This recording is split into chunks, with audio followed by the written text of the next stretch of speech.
From the Sunflower Shoppe, this is the Healthy Approach Podcast. I'm Bryan Bradford. Spring means flower buds and blooming trees, and if you're one of the millions of people who have seasonal allergies, it also means sneezing, congestion, a runny nose, and other bothersome symptoms. But before you settle for plastic flowers, artificial turf, and loads of antihistamines, you might listen to what my guest has to say today. Brianna Diorio is the global educator for Vitality Works and is here to share some simple strategies to keep your allergies under control. Welcome back to the show, Brianna. Hi, thank you for having me back. Well, thanks for being here. I wanted to bring you on today and let's talk about allergies. You know, we're entering that time of the year where everybody's suffering from something, whether it's just a food sensitivity, airborne allergy, especially us here in Texas, we deal with all kinds of allergies. But let's start with breaking down what is the definition of an allergy and what roles does it play in our body?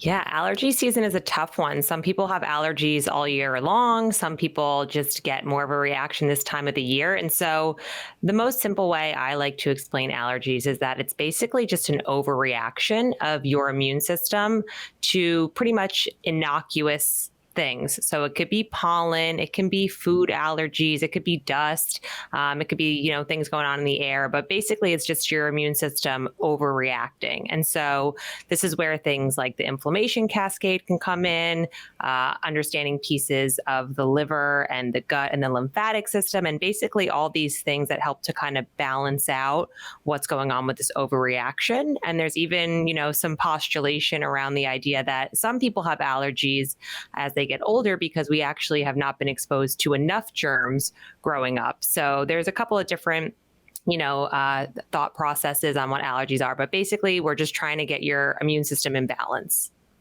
That's right.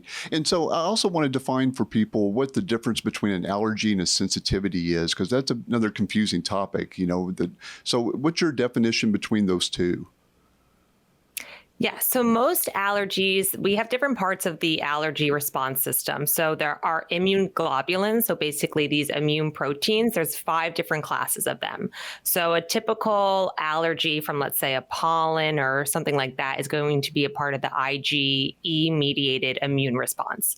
Then we have, an IgA immune response, we have IgG, so it kind of just depends what part of the immune response is happening, where it can be a full-on allergy, where you might actually have symptoms like, your throat is closing and you're breaking out in hives, as opposed to just a sensitivity where maybe your stomach is, upset, or maybe you get like a topical rash that goes away. And so the severity of your allergy, on the very far end would be a full-on, IgE mediated allergy attack to a sensitivity where I eat food, like I eat dairy, and then I have a food baby, I look really bloated, and that's more of a sensitivity. So I don't need to go to the hospital and get an EpiPen, but I still am having some kind of immune reaction where your body says, I don't really know what this is. And again, our histamines, which we'll talk about, play a role in that, because that plays a really big role in vasodilation and constriction and what's going on with our smooth muscles. And, again, the immune system in our body just always trying to protect us. Well, let's go ahead and get into the role of histamines, because that's such an important part of this whole allergy process. And, histamines are not necessarily always bad, are they? They actually serve many roles in our body. Describe what some of those roles are and how histamines play a part in that. Yeah, I love that you said that, because histamine has gotten a really bad rap over the years, like most anything in this health and wellness field. But histamines are really important. They actually are neuromodulators in the body. So yeah, they're chemicals that are found in our body cells, and they're part of the, immune response, and our white blood cell releases them. But they also play a role in things like modulation of certain neurotransmitters like, serotonin and norepinephrine and acetylcholine. So this is why when you're having an allergic reaction, you can kind of like almost feel a little crazy or feel riled up, right? But also they play a role in wakefulness and sleepiness. So this is why antihistamines can make us feel really tired. So we actually have 4 different kinds of histamine receptors in the body, and we kind of have them everywhere. Or I should say we have 4 different kinds of histamines. So we have some that are in the central nervous system, we have some that are in the lungs, we have some that are in the gut gut and the white blood cells. And this is why we can have an allergic reaction in different levels of the body, but they influence so much from, blood pressure to modulation of pain to our heart rate. And so this is why when we're having an allergic reaction, there can be such a wide scale of that. I think another important role that histamines play is in our digestive tract. A lot of people don't know that, histamines get your stomach to make stomach acid, and that's why even digestion plays such a big role in our allergy production or lack of for some people. So what other systems are involved when we have an allergy issue?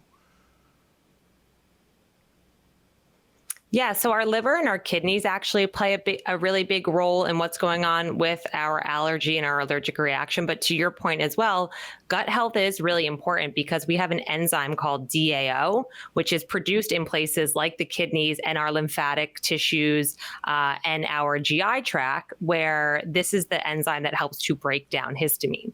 So if we have a lot of lymph congestion, or we're having digestive issues, or if we're having intestinal permeability or things like, quote, leaky gut, this can affect our ability to break this down. And then our liver, of course, plays a huge role.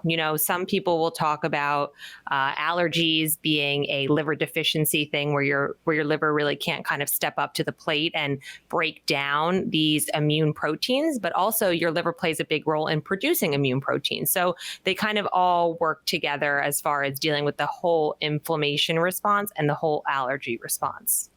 Yeah, exactly. I think there's so many systems involved in this allergy process. Like you said, the inflammatory and the immune system, but it does begin in the gut for most of us because we know that, a lot of allergens out there are these undigested proteins or these proteins that don't get broken down very well that cause the stimulation of our inflammatory system or immune. And that just, a lot of people having reflux right now could be from a histamine reaction, or from an allergy reaction. Totally. So I think it's so important to make sure that those systems are definitely dealt with. And most of us don't think about dealing with allergies just by helping our gut repair, like you said, the liver, our intestinal tract. And so what are some ways to start to deal with making our immune system stronger that way to deal with allergens? So I love giving the analogy of kind of your allergy bucket and what that means for each person. So if you think of your bucket as kind of your immune system, and the water that's inside of the bucket is basically all the things that could fill that bucket up that could potentially cause an allergic reaction. So for example, something like having excessive estrogen levels relative to progesterone can be a problem because estrogen can actually cause the production of histamine and can decrease DAO levels, which is that enzyme that we need to break down. We can also have a lot of these environmental pollutants that we're dealing with. We can have over-the-counter medications, so things that can actually irritate the GI tract. We could have a dysregulated gut microbiota, so we maybe just have, imbalances of our gut flora. Food intolerances, like we talked a little bit about, undigested food particles and these proteins like you brought up, and then even things like, SIBO and bacterial and fungal overgrowth. So there's a whole host of what is filling up my bucket and how do I empty this out? And then, of course, there's always going to be that stress component, right? So cortisol is that Goldilocks kind of hormone. If we have too much of that, it can cause an overreaction, of course, of any of the stress, immune, inflammation response. But if we have too little cortisol, there's actually some research that talks about people who have very low cortisol levels have a heightened allergy response because they can't really fight off these allergens and their body is so deficient and weak. So you kind of got to ask yourself, what is filling up my allergy bucket, and what am I doing to be able to empty that out? By supporting the liver, by supporting the kidneys, by supporting the gut, and of course things like our estrogen levels and our sleep habits, things that you and I always talk about, and then kind of managing all of that. I think that's a very important point about estrogen too. A lot of people don't know about too much estrogen also causing some issues with allergies. So a lot of women, especially being estrogen dominant, and we're even seeing that more with men nowadays too, right? Having too much estrogen. So it's definitely a problem there to, like you said, that bucket starts to fill up. So it's important to make sure that we're doing, anything we can to eliminate those things in that bucket, right? Or try to at least balance that out. Yeah. So what's your favorite way to deal with allergens as far as that when the bucket gets full? What are you putting people on first? So I love to start with the liver for most everybody. And then also I did want to mention too, a lot of the people who are in this, I call us gut geeks, right? We love learning about the gut and supporting the gut, and things like probiotics and fermented foods and kombucha had a real glow up over the past few years. But a lot of these are actually histamine rich foods. So if you have, GI issues going on, alcohol, aged cheese, kombucha, some of these things can be problematic if your quote allergy bucket or your histamine bucket is full. So we do want to look at some, I think, low hanging fruit, like what's going on in our diet. And that's where you can do some food sensitivity testing, like an MRT test, or, you could do a blood test if you want to look at what's going on with that and kind of what can I control. Some of these nightshade vegetables can be problematic for people. But then, more taking a step back, I think the liver and the lymphatic system are always really good places to start, and what's going on with gut health. Those are kind of, I think, your three pillars of what's going on with your inflammation load and that kind of excessive overreaction of your inflammation and the immune system. That's right. I mean, there's so many products on the market, especially in our field, in the natural side, that really are geared for allergies, but they're liver products. So, I mean, or at least they work in the liver. So I totally agree that liver is one of the best places to start to help your liver clear out that bucket or clear out that excess histamine buildup. Because, I mean, a lot of people don't realize that Benadryl actually works the same way in the liver to bind up those histamines. And so anything we can do to help that liver out in removal can lessen that immune reaction, right?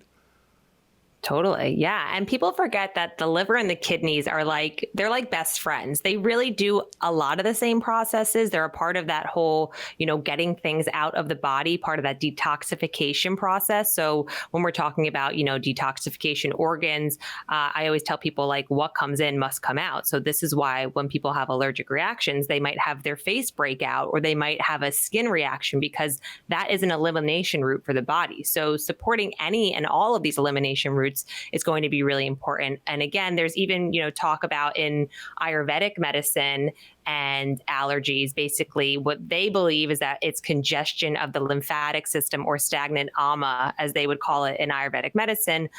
But basically, again, because our, lymphatic system is kind of this, detoxification process, and it's getting rid of, the bulk of our body's immunity. And so if that gets congested, whether it's because of, dietary stuff going on, sluggish digestion, poor liver bowel movement stuff, then we can also have more of that inflammation cascade happening in the body. And that's why it's so important to make sure your gut is always constantly moving and healing itself as much as possible, because you're right. Constipation can lead to more allergies for people, not even realizing it. So it's important to make sure the gut's cleared out. So I also like to describe the liver a little bit. A lot of people don't understand that there's really, well, we technically say three, but two processes to the liver, what called phase 1, phase 2. And I always describe it to my clients as phase 1 is like rounding up the trash in your house, and phase 2 is taking it to the curb for pickup. And so looking at it from that point of view, you want certain botanicals that sort of help both those phases, right? So what's your favorite botanicals you like to use for doing that? Totally. I love that analogy. I always say it's kind of like cooking Sunday sauce. Phase 1 is like you're prepping all the ingredients, but you're making a mess along the way, because we actually create reactive oxygen species and free radical damage from phase 1 to phase 2. And then phase 2 is like your favorite meatballs, right? So there's a mess along the way. And depending on if you are in phase 1 or phase 2, you need different nutrients. So we need more amino acids sometimes. Sometimes we also need more of our B vitamins, and then a lot of these diuretic things in between. So there is a combination between botanicals and then some of our key nutrients that can help to recycle antioxidants, particularly from that phase 1 to phase 2 cycle.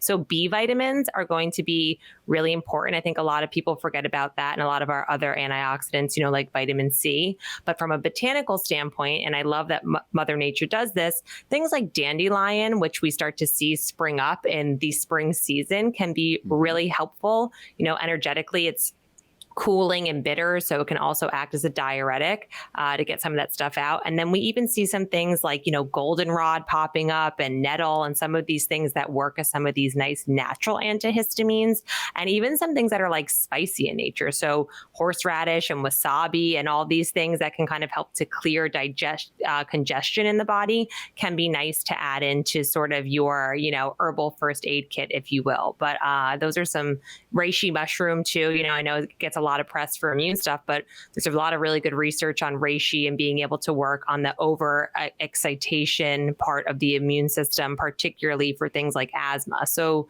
I think those are some really good jumping off points. And speaking of asthma, since allergies can lead to more asthmatic type problems for people, what do you think about quercetin? Quercetin's one of my favorites for both asthmatics and allergies. Can you describe a little bit more and break that down for us?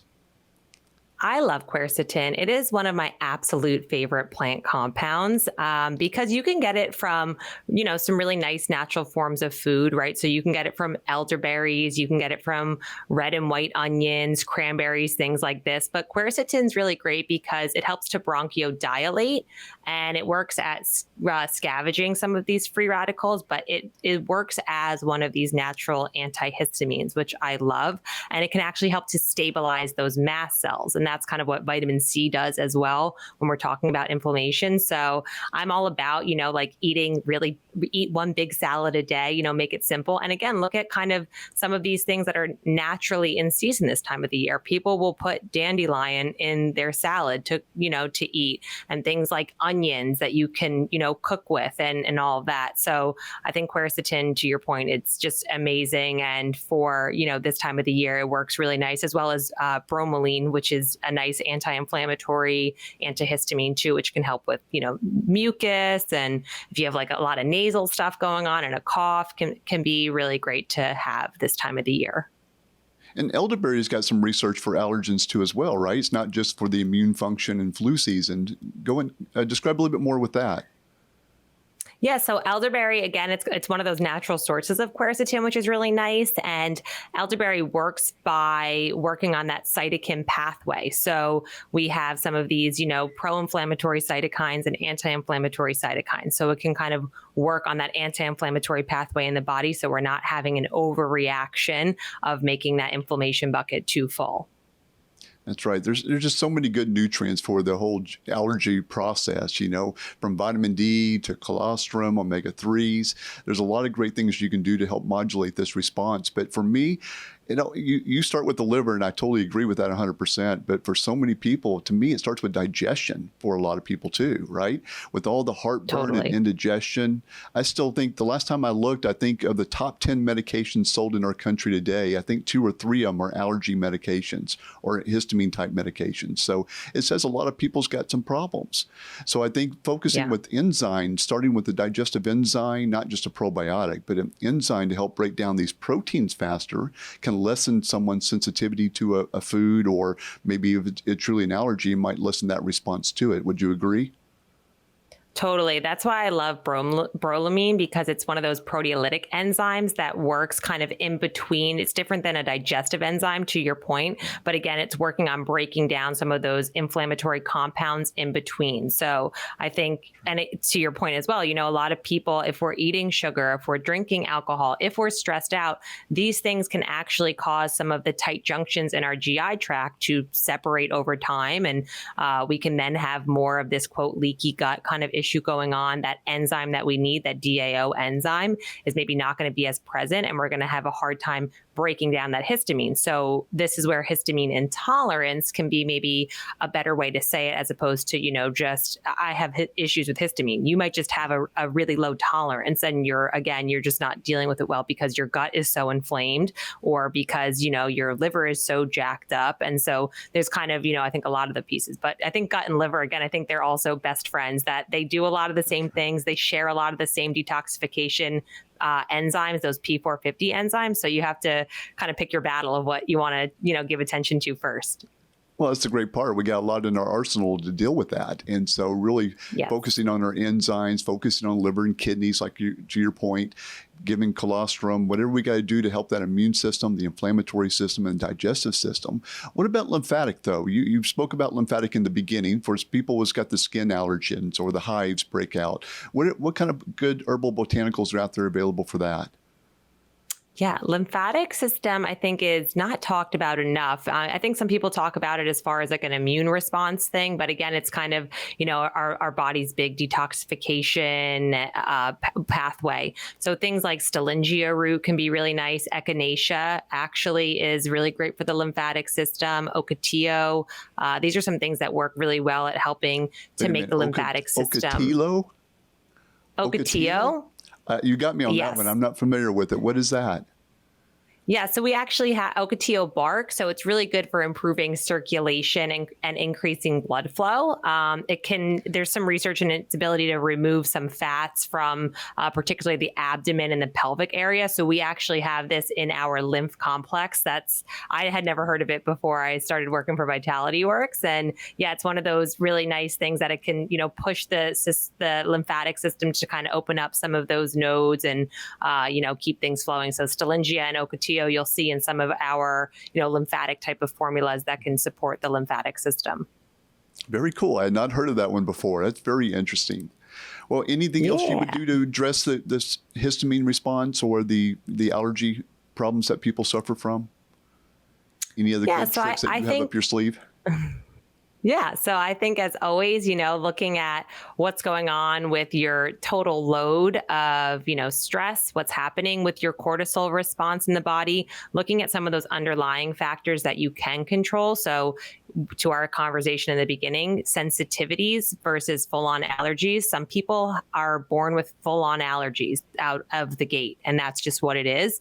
But optimizing some of these nutrients like, vitamin C and zinc that can actually help the tight junctions of the GI tract, making sure that we're not eating foods that are pro-inflammatory. If you want to get a test done to look at markers of gut inflammation or look at food sensitivities, that could be really good. And then from there, again, looking at what's going on with our stress load and how overreactive is the body in general. If we're always, super excess or we're super inflamed, we have to kind of deal with that first. So even just, being in a long-term relationship with botanicals that support the inflammatory process in general. So, things like ginger and turmeric, things that we've heard time and time again, you don't always have to reinvent the wheel, but understanding what some of your genetic chinks are, if you will, and saying, what can I do and take to support this long term? And then, of course, always showing your liver some extra love and getting ahead of the curve. Don't wait until it's full on allergy season when you're having a full on allergy attack. You can start taking these things a couple of months out. That's right. That's a great point. I definitely agree with that. It's be more preventative. Don't wait for allergy season to be here before you start taking things. You can really lessen that exposure when you're helping those organs do their job. So I totally agree with that. I'd like to circle back for a minute on the testing, because a lot of people are always coming in asking, hey, what's the best test for allergies out there? And that there's no right answer to that. There's a lot of great testing that's available out there. But I know, as you've always said in the past, it's only a piece to the puzzle. So just basically break down a little bit of some of your favorite testing you see out there. If someone really wanted to get tested, what would you tell them to do?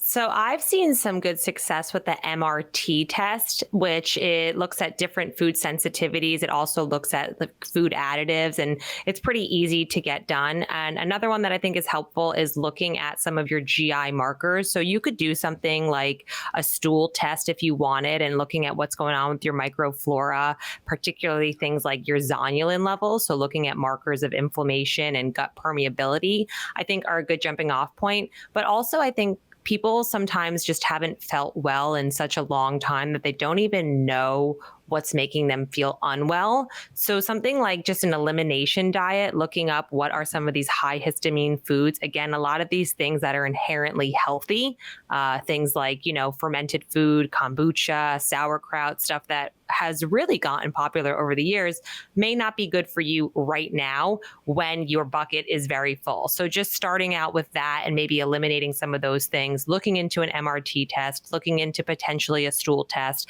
and then, ultimately making sure you're doing some of the basics, drinking enough water, supporting, your urinary tract system, modulating stress and sleep, and all the boring things that people don't want to do because it's easier to just, take a fancy test. It sure is, exactly. But I think in layman's terms, I think it's important to point out that really you got, a few different sides to your immune system, and each of those tests really is only looking at one part of that immune. And so that's why there's not a one test fits all for trying to look at all the immune functions that are involved in that. So, but yeah, most of those blood testing, I think it's a great way to start for most people, but elimination diet's free, drinking more water is free. That's a great way to start.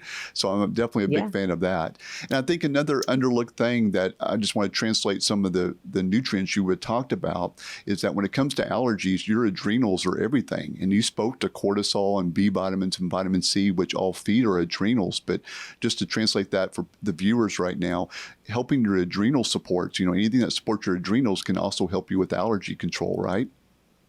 Definitely. And even looking at things like when's the last time you changed your air filters in your house, right? Like, so air quality is super important, so things that people don't always think about. And again, what's adding to that toxic low grade, bucket. So your cleaning products and again, your adrenal stuff. So stress levels, making sure that we're getting enough good essential fatty acids, those cofactor enzymes too, B vitamins, C vitamins, stuff that, people think that they can get in the diet, but it's actually a lot more difficult than you would think because of food processing and stress and all of these things that are involved in so many enzyme processes. So your adrenals, your liver, your gut, that's like the three amigos as far as I'm concerned. I totally agree with you. And a lot of people even use apple cider vinegar during allergy season too. What's the benefits of doing that? Yeah, I haven't heard that actually. So, I guess apple cider vinegar is kind of one of those cure-all kind of, vibes where you take like it and it helps. Right? Exactly. It's sort of like aloe vera. I think it just goes back to the gut again, with the helping with the pH and getting good minerals and just establishing better digestion probably is why it helps so many people. So it's just another way to support your digestive tract besides digestive enzymes. Well, Brianna, I sure appreciate you always being here. You're always great to talk to and enlightening us on this topic, and I sure appreciate you. Thanks. I always love dropping knowledge with you, and I look forward to hopefully being back on in the future. We sure will. We'll do it again soon. Well, you have a good one. All right. That's going to do it for this episode of the Healthy Approach Podcast. Please subscribe if you like this podcast and help us spread the word by rating and sharing with your friends and family. If you'd like to learn more about natural ways to support your allergies, go to sunflowershoppe.com. That's shop with 2 P's and an E, or visit us at one of our 3 locations in the Dallas-Fort Worth area.